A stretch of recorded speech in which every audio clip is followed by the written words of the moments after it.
Friends, എനിക്ക് ഞായറാഴ്ച എന്ന് വെച്ചാൽ ഓണം ബമ്പർ അടിച്ചത് പോലെ.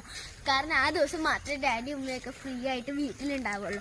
അപ്പോൾ ഇന്ന് അതിൻ്റെ പരിപാടികളാണ്. അപ്പം ഞാൻ തന്നെ അതിൻ്റെ മുൻകരുതൽ എടുക്കാമെന്ന് വിചാരിച്ചല്ലോ. അപ്പോൾ ഞാൻ നിങ്ങൾക്ക് ഓരോ സ്റ്റെപ്പുകളായിട്ട് കാണിച്ചു തരാം. അപ്പോൾ ആദ്യം നമ്മൾ പോകുന്ന ചിക്കൻ കടയിലേക്കാണ്. ഇന്ന് നമ്മൾ ചിക്കൻ മേടിക്കാൻ പോവുകയാണ്. കമോൺ.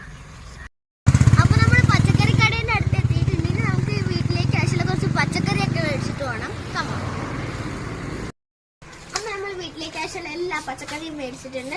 നൈസിന് കുറച്ച് ലിച്ചി മേടിച്ചു. കണ്ടോ, നല്ല ഹെൽത്തി ഫ്രൂട്ടാണ്. കാണുമ്പോൾ എല്ലാവരും ഒന്ന് മേടിക്കണം. പിന്നെ ഞങ്ങൾ കുറച്ച് ചോക്കോബാർ മേടിച്ചു. പിന്നെ അടുക്കി വെച്ചിട്ട് നൈസിന് ഒരു പണി കിട്ടി. വീട്ടിൽ പോയിട്ട് വേണം വാഷിംഗ് ചെയ്യാൻ. അപ്പൊ നമ്മൾ വീട്ടിലേക്ക് ആവശ്യമുള്ള മൊത്തം ചിക്കനും മേടിച്ചിട്ടുണ്ട്. ഇത് വീട്ടിൽ കൊണ്ടുപോയിട്ട് വേണം ഇതൊക്കെ കറി വയ്ക്കാൻ. അപ്പം എന്റെ